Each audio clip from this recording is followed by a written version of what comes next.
क्या आप लोग बीएससी के स्टूडेंट्स हैं और आईआईटी जैम की तैयारी कर रहे हैं, या फिर आपने मास्टर डिग्री ली है मैथमेटिक्स में और आप लोग नेट जेआरएफ की तैयारी कर रहे हैं, बट आपको लगता है कि अलजेब्रा के कुछ टॉपिक जैसे परम्यूटेशन ग्रुप से रिलेटेड जो टॉपिक्स हैं उनमें आपके डाउट हैं या वो टॉपिक आपके क्लियर नहीं हो पाए हैं, तो फिर आज का लेक्चर आपके लिए ये बहुत इंपॉर्टेंट होने वाले हैं, क्योंकि आज मैं जो है परम्यूटेशन ग्रुप, साइक्लिक परम्यूटेशंस और उनके कॉन्सेप्ट पे जो है डिस्कस करूँगा। तो चलिए बने रहिए इस लेक्चर में।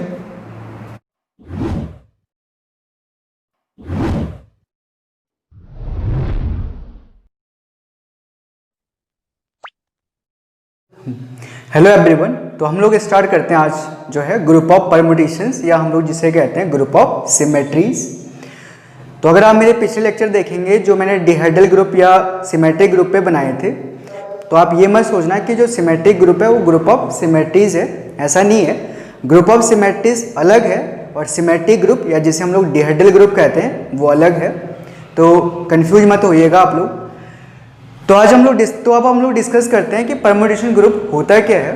तो इसके लिए हम ऐसा करते हैं, सबसे पहले जो है एक सेट कंसीडर करते हैं एस, और सपोज इस एस में हमारे पास जो है n डिस्टिंक्ट एलिमेंट्स हैं, तो उन एलिमेंट्स को मैं लिख सकता हूँ A1 A2 A, राइट।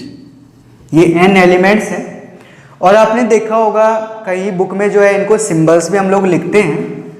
तो सिंबल्स हम लोग क्यों लिखते हैं, एक्चुअली होता क्या है, अलजेब्रा में जो ये जो पर्टिकुलर टॉपिक है अलजेब्रा का, इसका जो यूज किया जाता है वो ग्राफिक्स बनाने में यूज होता है, या जो लोगो होते हैं कंपनीज के उनमें यूज किया जाता है। तो इमेज प्रोसेसिंग में फजी सेट के साथ जो है ग्रुप ऑफ सिमेट्रीज का भी यूज होता है। दैट्स वाई हम लोग क्या करते हैं, पिक्सल्स को एज अ सिंबल्स ट्रीट करते हैं।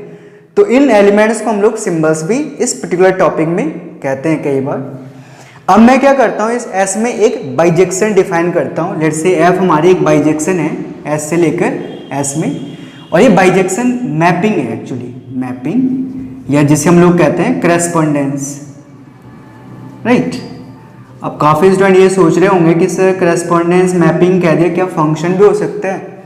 तो फंक्शन भी हो सकता है, बट हाउएवर आपको ये ध्यान रखना है कि फंक्शन और मैपिंग में डिफरेंस है। जैसे जो फंक्शन होते हैं आपके, मैं यहाँ पे लिख रहा हूँ, फंक्शन में क्या है, जैसे y equals to x square है, तो आप x को बदलते जाओगे तो y भी बदलता जाएगा। मतलब जो y है वो टोटली किस पे डिपेंड कर रहा है, x पे डिपेंड कर रहा है।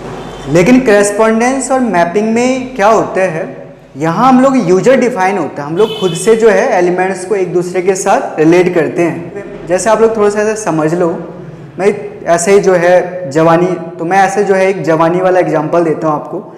तो आप ऐसा कर लो, 10 बंदे कहीं से इकट्ठे कर लो और 10 बंदियाँ भी लेके आ जाओ और उनको बिठा दो आप किसी रूम में, और अलाउ कर दो कि उनको आपस में प्यार नहीं होगा किसी को, बस आप क्या करो, जाके उनके अरेंज मैरिज करवा लो सबके। तो यूजर डिफाइन है, देखो आप उनके, अगर उनको आपस में प्यार हो जाए तो फंक्शन बन जाएगा, तो वो एक दूसरे की खूबसूरती पे और हैंडसमनेस पे डिपेंडेंट हो जाएंगे, तो फंक्शन बन जाएगा। तो कंडीशन ये पुट कर लो कि वो आपस में प्यार नहीं कर रहे हैं, बल्कि आप जाके उनके अरेंज मैरिज करवा रहे हो, तो आप क्या कर रहे हो, एक दूसरे पे थोप रहे हो। तो ये हो गई करेस्पॉन्डेंस, ठीक है। तो दैट्स वाई हम लोग कह रहे हैं कि सिंबल में जो है हमने एक मैपिंग, बाइजेक्टिव मैपिंग या करेस्पॉन्डेंस हमने डिफाइन कर ली। तो हम इसको कैसे रिप्रेजेंट करेंगे, देखो जैसे हम कर रहे हैं, हम इसको ऐसे लिखते हैं कि ये मैपिंग जो हमारी एफ है, A1 A2 AN, ये हमारे सिंबल थे या एलिमेंट्स थे, और हमने क्या किया, ये एलिमेंट्स आपस में मैप हो रहे हैं। तो सपोज A1 जो है B1 के साथ मैप हो रहा है, B2 के साथ, और AN जो है BN के साथ मैप हो रहा है। अब जो BIs है ये कुछ अलग सिंबल नहीं है, ये अलग एलिमेंट्स नहीं है, ये इन्हीं AIs में है, बट इन सम ऑर्डर। तो आप यहाँ पे लिख सकते हो वह BIs, जो ये BIs हैं, are AIs in some order, right, क्योंकि S से S में ही आप क्या कर रहे हो, बाइजेक्शन F डिफाइन कर रहे हो, ठीक है ना। तो ये एक तरीके से इसे हम कहते हैं परम्यूटेशन बन गया हमारे पास, इस मैपिंग को हम लोग कहते हैं परम्यूटेशन। अब ऐसे हम लोग क्या करेंगे, सारे परम्यूटेशन हम लोग बना सकते हैं किसी भी सेट में। अच्छा चलो, होप आपको यहाँ तक तो समझ आ गया होगा। तो अब हम लोग ऐसा करते हैं, एक बात नोटिस करते हैं कि जैसे मैंने इसमें n सिंबल लिए थे इस सेट में, तो कितने परम्यूटेशन आप लोग डिफाइन कर सकते हो। या कितनी बाइजेक्टिव मैपिंग जो है आप लोग इसमें जनरेट कर सकते हो। तो आप देखिए जैसे आप लोग क्या कर रहे हैं, मैं इसको एरो डायग्राम से समझाता हूँ आपको। ये हमारे पास था S और इसके एलिमेंट थे A1 A2 AN n element थे, और S से S में हमने एक बाइजेक्शन डिफाइन करनी थी, है ना। तो ये हमारा टास्क था। अब आप देखिए कि A1 को हमने मैप करना है S में, तो इस A1 के पास कितनी चॉइस हो जाएंगी, इसके पास n चॉइस है क्योंकि यहाँ n एलिमेंट्स हैं। अब जैसे आप A1 को मैप कर दोगे तो उसके बाद A2 बचेगा। A2 के लिए आपके पास कितनी चॉइस रह जाएंगे, फिर n-1 चॉइस रह जाएंगे। फिर ऐसे A3 के लिए आपके पास n-2 चॉइसेस रह जाएंगे। तो ऐसे चलते चलते आप आगे बढ़ोगे तो टोटल परम्यूटेशंस कितने आप जनरेट कर पाओगे, तो इसका आंसर होगा n into n-1 into n-2 up to 3 into 2 into 1। तो इसका मतलब ये हुआ कि टोटल नंबर ऑफ परम्यूटेशंस जो है परम्यूटेशंस इन S कितने हो जाएंगे हमारे पास, फैक्टोरियल n, राइट। मीन्स अगर आपके पास S में n सिंबल है तो उसमें नंबर ऑफ परम्यूटेशन हो जाएंगे फैक्टोरियल n। अब इसको मैं एक छोटे एग्जांपल से आपको समझाता हूँ।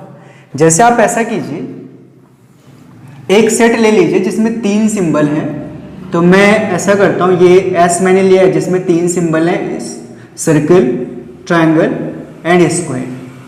अब आप देखिए इसमें कितने परम्यूटेशन आप डिफाइन कर सकते हो। तो 3 सिंबल है तो फैक्टोरियल 3 मतलब कि 6। तो 6 आप इसमें क्या कर सकते हो, परम्यूटेशन डिफाइन कर सकते हो।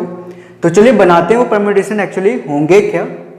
तो जैसे पहला हो सकता है आपके पास इस टाइप से, जब सर्कल, ट्रायंगल और स्क्वायर में ये आपस में ही मैप हो, मतलब कि सर्कल सर्कल में, ट्रायंगल ट्रायंगल में, स्क्वायर स्क्वायर में मैप हो। तो एक ऐसा हो सकता है। दूसरा आपके पास आप ऐसा भी डिफाइन कर सकते हैं, सर्कल सर्कल में रहे लेकिन स्क्वायर और ट्रायंगल आपस में क्या हो जाए, परम्यूट हो जाए।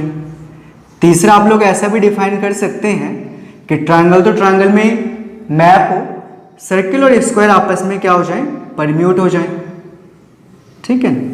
फिर आपके पास चौथा ऐसा भी आप डिफाइन कर सकते हैं कि जो स्क्वायर है वो तो आपस में ही, स्क्वायर में ही मैप हो, बाकी ये सर्कल और ट्रायंगल आपस में क्या हो जाए, परम्यूट हो जाए, राइट।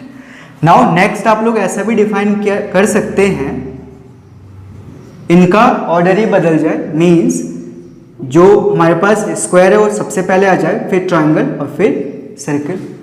अब ये तो हो गए 5, तो एक और रह गया हमारे पास, वो क्या होगा, तो उसको मैं यहीं पर लिख देता हूँ, सर्कल, ट्रायंगल, स्क्वायर। तो हो सकता है हमारे पास पहले ट्रायंगल आए, फिर स्क्वायर आए और फिर सर्कल आ जाए। तो ये हो जाएगा हमारे पास 6th वाला, है ना। तो इस तरीके से आपने जो है सारे परम्यूटेशंस बना दिए हैं। अब आप इन सारे परम्यूटेशन का एक कलेक्शन बना दीजिए और कंपोजिशन डाल दीजिए उसमें, मैपिंग का कंपोजिशन। जैसे यहाँ पर मैं लिख रहा हूँ, राइट। तो हम लोग ऐसा करते हैं, एक सेट डिफाइन करते हैं Sn या Pn, जिसमें सारे परम्यूटेशंस हैं जो सेट S से S में डिफाइन किए हुए हैं, या बाइजेक्शन है ये, F इज बाइजेक्शन। तो जितनी भी बाइजेक्शन हम S से S में डिफाइन कर रहे हैं उनका कलेक्शन हमने बना दिया। अब इसी को हम लोग परम्यूटेशन ग्रुप कहेंगे, लेकिन जब ग्रुप है तो इसमें एक बाइनरी ऑपरेशन भी होना चाहिए। तो जो बाइनरी ऑपरेशन है वो मैपिंग का कंपोजिशन होगा। मैपिंग का कंपोजिशन बोले तो जैसे सपोज मैंने मैं ऐसा करता हूँ, 2 मैपिंग जो है अपनी तरफ से ले लेता हूँ। तो ऐसा करते हैं हम लोग थोड़ी देर के लिए, जो S है हमारा उसको आप कंसिडर कर लीजिए। पहले S में आप सिंबल दे दीजिए 1 2 3 4 5, सपोज ये सिंबल है। और 2 मैपिंग आप इस तरीके से कंसिडर कर लो, जैसे 1 2 3 4 5 ये है, और यहाँ है 2 3 1 5 4। और दूसरा आप ऐसे कंसिडर कर लो 1 2 3 4 5, और यहाँ पे आप लिखो 5 3 4 2 1। तो मैपिंग कंपोजिशन क्या लिखते थे आप लोग, F कंपोजिशन G, या आप इसको लिखते हैं यहाँ पर F इंटू G। तो हमने कैसे डिफाइन करना है, देखो पहले आप इन दोनों को आप ऐसे लिख लीजिए एज सच।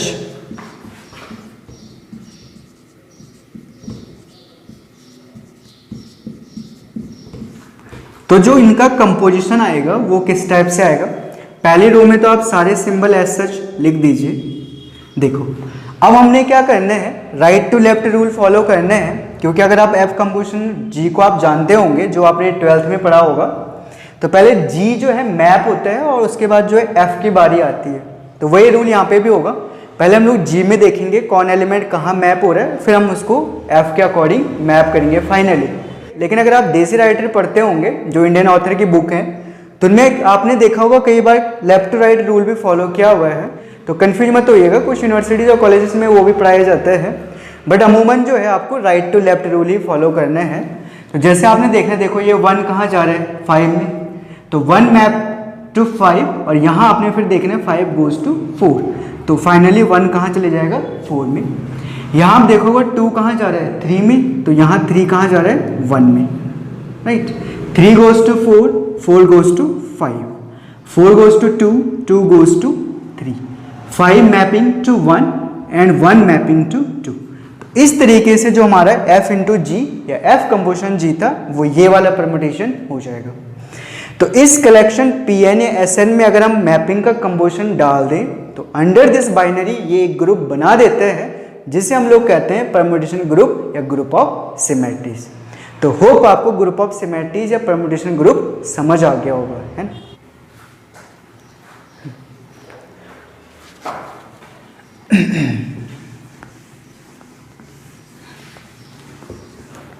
अब हमारा ये ग्रुप बन चुका है, तो क्योंकि आपको पता है ग्रुप में आइडेंटिटी और इन्वर्स एलिमेंट भी होते हैं, तो थोड़ा सा हम लोग देख लेते हैं कि आइडेंटिटी क्या और इन्वर्स एलिमेंट कैसे हम लोग डिफाइन करेंगे।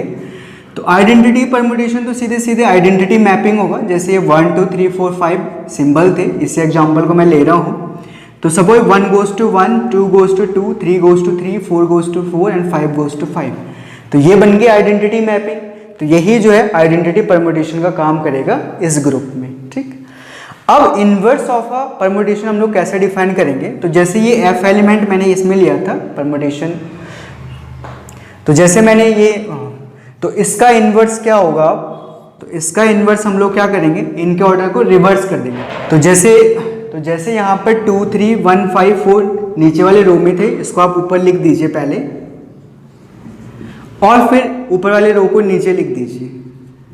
अब ये तो केवल लिखने का ऑर्डर हुआ। तो अब आपने क्या करना है, देखो अब आप इनके जो है ऑर्डर को फिक्स कर लीजिए। जैसे पहला सिंबल हमारा 1 था, दूसरा सिंबल 2 था, तीसरा सिंबल 3, फिर 4 और फिर 5 आते हैं। अब आप मैच कर लीजिए इनकी मैपिंग, मतलब जैसे 1 कहाँ जा रहा था 3 में, तो यहाँ आप 3 लिखोगे। 2 कहाँ जा रहा था 1 में, तो यहाँ आपने 1 लिखना है। 3 गोज टू 2, तो यहाँ पे आपने 2 लिखना है। 4 goes to 5 and 5 goes to 4। तो जो f इन्वर्स होगा, f का जो इन्वर्स एलिमेंट है इस परमुटेशन ग्रुप में, वो इस तरीके से आप लोग बना लोगे, है ना, ठीक है।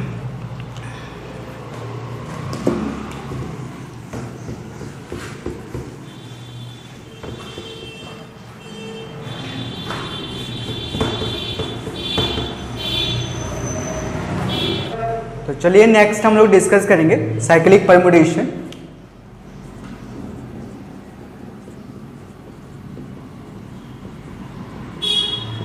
देखो इसके नाम से पता लग रहा होगा कि साइक्लिसिटी जनरेट होती है इसमें कैसे।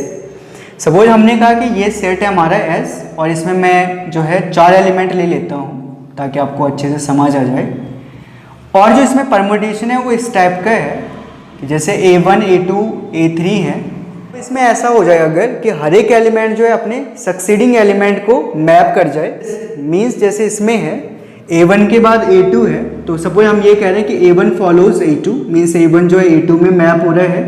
A2 के सक्सीडिंग में A3 है, तो सपोज A2 जो है वो A3 में मैप हो रहा है, A3 A4 में, और फिर A4 घूम फिर के पहले वाले में मैप हो जाए। तो इस टाइप से देखोगे अगर आप, तो ये एक साइकिल बन रहा है। A1 जो है वो कहाँ जा रहा है A2 में, A2 goes to A3 and then A3 goes to A4 and then finally A4 goes to A1। तो एक साइकिल आपका जो है कंप्लीट हो जा रहा है। तो ऐसे परमुटेशन को हम लोग क्या कहते हैं, साइक्लिक परमुटेशन कहते हैं। बट आपने इसमें ये भी ध्यान देना है कि जरूरी नहीं कि सारे एलिमेंट्स जो है एक दूसरे को फॉलो करें। हो सकता है कुछ सेल्फ सेंट्रिक हो, मतलब अपने आप में ही जो है मैप हो जाए। जैसे एग्जाम्पल के लिए हमने एक मैप हम लोग ऐसा डिफाइन कर लें परमुटेशन में कि जैसे A1, A2, A3, A4 हैं, A1 तो A1 में ही मैप हो, A4 A4 में ही मैप हो, बट जो A2 और A3 है वो आपस में एक दूसरे को फॉलो करे, मतलब A2 जो है वो A3 को फॉलो करे और A3 जो है वो A2 को फॉलो करे, तो ये भी क्या बन जाता है, एक साइक्लिक परम्यूटेशन बन जाता है। अब इसको हम लोग रिप्रेजेंट कैसे करेंगे, तो ये आपको थोड़ा नोटिस करना है यहाँ, क्योंकि मैथ में जो है इतना बड़ा तो हम लोग लिख नहीं सकते हर बार। तो जैसे F को हम लिखेंगे, क्योंकि एक पूरा साइकिल है 4 सिंबल में, तो हम इसको कई बार ऐसे लिखते हैं A1, A2, A3, A4 simply. तो ये सिंपली क्या हो जाएगा, एक साइक्लिक परम्यूटेशन हो जाएगा 4 सिंबल में। अगर हमको G को रिप्रेजेंट करना है तो हम इसको ऐसा लिखेंगे A1 गोज टू A1, तो इसको आप पैरेंथेसिस में लिख दीजिए। बाकी A2 और A3 एक साइकिल बना रहे थे, इनको अलग लिख दीजिए, और A4 हमारा अलग था। या और भी ज़्यादा प्रिसाइज आप इसको ऐसा लिख सकते हैं, जो एलिमेंट अपने आप में मैप होते हैं उनको आप यहाँ से रिमूव भी कर सकते हैं, तो सिंपली A2 A3 आपके पास आ जाएगा। लेकिन यहाँ पे फिर मेरे को मेंशन करना पड़ेगा कि सिंबल कितने हैं, क्योंकि अगर केवल इतना आपको दे रखा है तो इससे क्लियर नहीं होगा कि कितने एलिमेंट्स में जो है ये साइक्लिक परम्यूटेशन था। तो आप यहाँ पे लिख दोगे where G is in 4 symbols, मतलब G साइक्लिक परम्यूटेशन आपने डिफाइन किया वो 4 सिंबल्स में है, राइट। तो ऐसे परम्यूटेशन को हम लोग कहते हैं साइक्लिक परम्यूटेशंस। अब आते हैं साइक्लिसिटी या लेंथ ऑफ साइकिल। बहुत छोटे छोटे कॉन्सेप्ट्स हैं ये।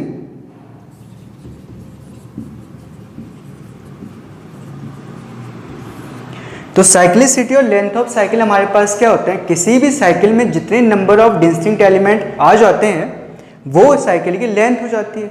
जैसे आप देखोगे यहाँ पे ये F है हमारे पास, तो इस F में आप देखोगे कितने सिंबल्स आ रहे थे इसके साइकिल में, 1 2 3 4।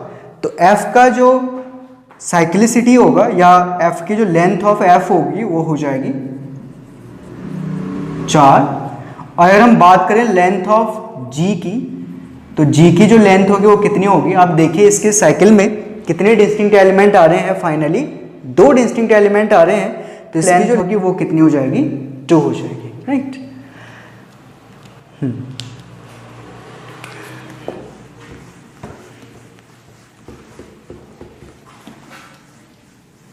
अब इसमें एक इंपॉर्टेंट साइक्लिक परम्यूटेशन आता है जिसको हम लोग कहते हैं ट्रांसपोज। तो ट्रांसपोज की डेफिनेशन हम लोग ऐसे देते हैं, वो सारे के सारे साइक्लिक परम्यूटेशन जिनकी लेंथ जो है 2 होती है। तो साइकिल हैविंग लेंथ 2,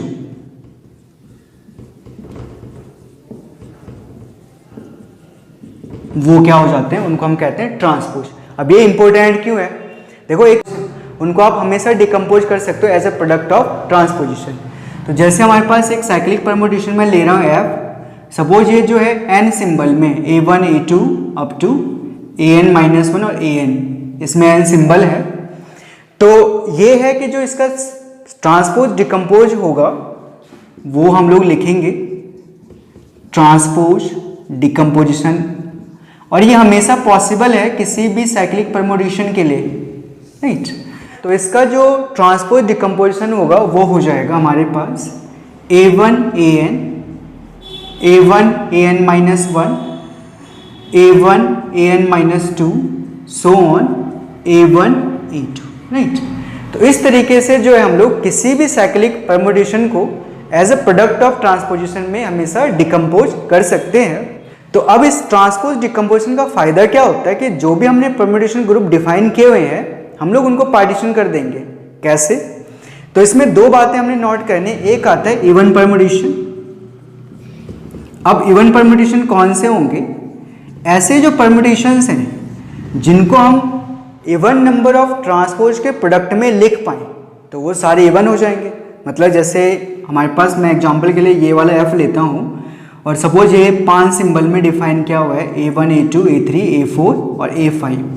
तो इसका जो इस साइकिल का जो ट्रांसपोज डिकम्पोजिशन होगा वो हो जाएगा A1 A5, A1 A4, A1 A3, A1 A2, right. तो आप देखोगे जब हमने इसका ट्रांसपोज डिकम्पोजिशन किया तो कितने ट्रांसपोज आ रहे हैं, 1 2 3 4, 4 ट्रांसपोज आ रहे हैं। Means F can be written as product of 4 transposition. तो जिनमें नंबर ऑफ ट्रांसपोजिशंस इवन होते हैं ऐसे परम्यूटेशन को हम कहेंगे अब इवन परम्यूटेशन। तो F को हम लोग क्या कह देंगे, इवन परम्यूटेशन। तो अब हमारे पास आता है सेकेंडली इसी का जो अपोजिट है ऑड परम्यूटेशन। तो ऑड परम्यूटेशन आप कैसे डिफाइन करेंगे, ऐसे परम्यूटेशन जिनके ट्रांसपोज डिकम्पोजिशन में नंबर ऑफ ट्रांसपोजिशन जो है वो ऑड में आते हैं। जैसे हम लोग ऐसा करते हैं, मैं एक 4 सिंबल में साइक्लिक परम्यूटेशन लेता हूँ, 4 सिंबल है, तो इसका जो ट्रांसपोज डिकम्पोजिशन होगा वो होगा A1 A4 A1 A3 A1 and A2 आ गया। अब इसमें ट्रांसपोजिशन आप काउंट करेंगे तो कितने आ रहे हैं, 3। तो ट्रांसपोजिशन अगर इसमें 3 है तो अब हम लोग कहेंगे कि ये क्या है, ऑड परम्यूटेशन हमारा हो जाएगा। तो जो हमारा स्टार्टिंग में हमने कहा था कि ये Pn था, या जिसे हम लोग Sn कह रहे थे, ग्रुप ऑफ परम्यूटेशन, इससे हम लोग एक और जो है ग्रुप डिराइव कर लेंगे जो इसका सब ग्रुप होगा, और उसमें हम लोग क्या करेंगे, सारे के सारे इवन परम्यूटेशन पुट कर देंगे। Collection of all even permutations, right. तो इसको हम लोग रिप्रेजेंट करते हैं An से, और ये भी जो है सेम मैपिंग कंपोजिशन के अंडर में एक ग्रुप बनाते हैं। तो ये ग्रुप ऑफ सिमेट्रीज का सब ग्रुप हो जाएगा, और इसे हम लोग कहते हैं अल्टरनेटिंग ग्रुप। क्या कहेंगे, अल्टरनेटिंग ग्रुप। अब स्टूडेंट्स के मन में ये आता है कि सर ठीक है, जो आपने इवन परम्यूटेशन का कलेक्शन बनाया वो तो ग्रुप बन गया, या कहें तो वो ग्रुप ऑफ परम्यूटेशन का जो है सब ग्रुप बन गया, लेकिन ऑड परम्यूटेशन ग्रुप क्यों नहीं बनाते हैं। देखो होता क्या है, जब आप 2 इवन परम्यूटेशन को मल्टीप्लाई करेंगे या उनको कंपोज करवाएंगे तो नंबर ऑफ ट्रांसपोजिशन क्या होंगे। देखो एक में इवन है, दूसरे में भी इवन है, तो दोनों को जब आप साथ में कंपोज करवाएंगे तो इवन प्लस इवन क्या होगा, इवन। लेकिन ऑड के केस में देखो, आप 2 ट्रांसपोजिशन लो आप ऑड वाले, तो ऑड के केस में देखो आप 2 परम्यूटेशन लो आप जिनके साइक्लिक डिकम्पोजिशन में जो है ऑड नंबर ऑफ ट्रांसपोजिशन आते हैं, मीन्स वो ऑड परम्यूटेशन है।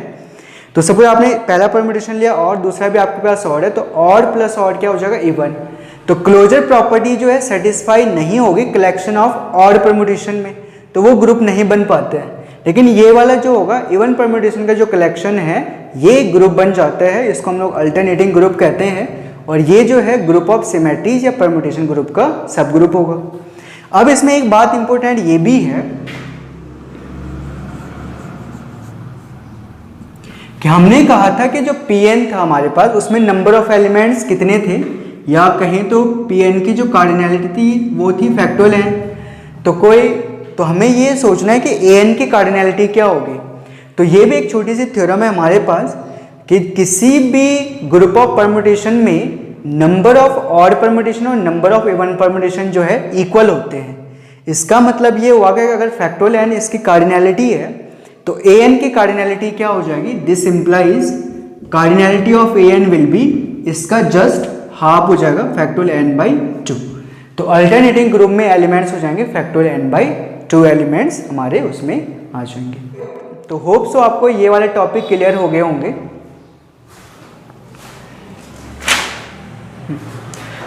अब हम लोग ऐसा करेंगे, नेक्स्ट लेक्चर में थोड़ा सा इसको और एक्सप्लोर करेंगे, एंड कंपटीशन में जो बहुत ज़्यादा डीपली कॉन्सेप्ट पूछे जाते हैं उनको भी हम लोग डिस्कस करेंगे। तो चलिए मिलते हैं नए लेक्चर में, तब तक एंजॉय कीजिए। ओके।